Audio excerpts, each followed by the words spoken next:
Chef Randy Cheramie with the John Foss Culinary Institute, and today we're going to talk about roux and its importance in cooking in South Louisiana. The old story goes, whenever you're cooking anything in South Louisiana, what's the first thing you do?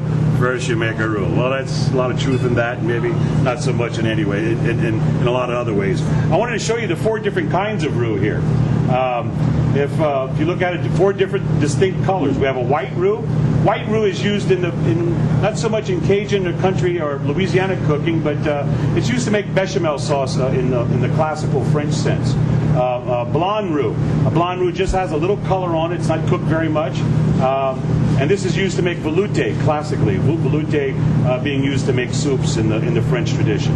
Then we come to the 2 roux that we use the most in South Louisiana, the light brown roux and the dark brown roux. Now, what are the utilizations? It depends on the cook.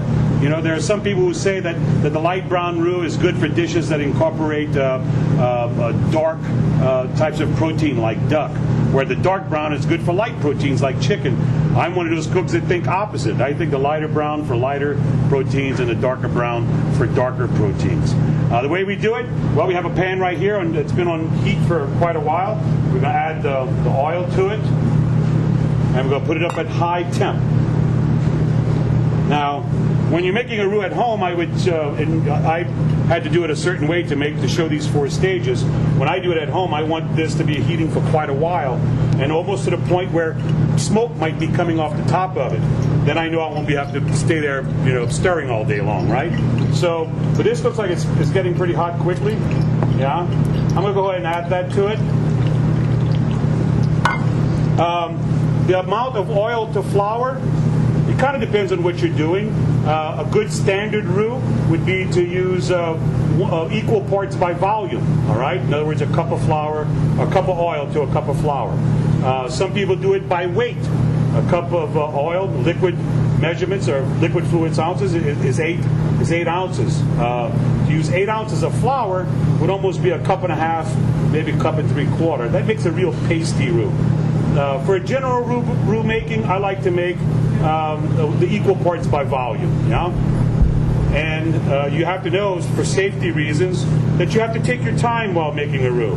Just keep on stirring very, very slowly, making sure to hit all the parts of the bottom of the pan at some point or another. You don't want it to burn. You can never leave a roux. Never leave it on the fire and walk away. You have to stick with it the whole time until it's done. Now, in a lot of Cajun Creole cooking, once the roux has reached the color, the desired color, then what we call Trinity would be added to the roux. What's Trinity? Well, very big Catholic community. Trinity basically is onion, celery, and bell peppers, right? Yeah. So we would add that to the roux. Now, there are some cooks, and I happen to be one of them, that believe that you should add the onions first and let it cook for a while. When you get to that dark brown roux, that's about maybe 420 degrees. When you add just the onions to that, the onions will caramelize and bring a nice sweetness and bring a little complexity to the dish, rather than throwing all of the Trinity at one time, where the water content of the other 2 vegetables wouldn't allow that. Yeah. So, and basically, the cooking of the roux is just cooking it until the desired brownness, okay? And the desired brownness really depends on what you're cooking. Once this gets to a certain temp, it's wise to be very careful with it and to respect it. We call it Cajun napalm. It'll take the skin right off it'll take your skin right off. So you have to treat it with some respect, and don't stir it real vigorously, or it'll splash on your skin, and then you'll have a bad burn. So I could go on until the desired amount of color that we want to reach, but suffice it to say, in South Louisiana, you really can't cook without making roux. Hope you learned something today. Thank you, and we'll see you soon.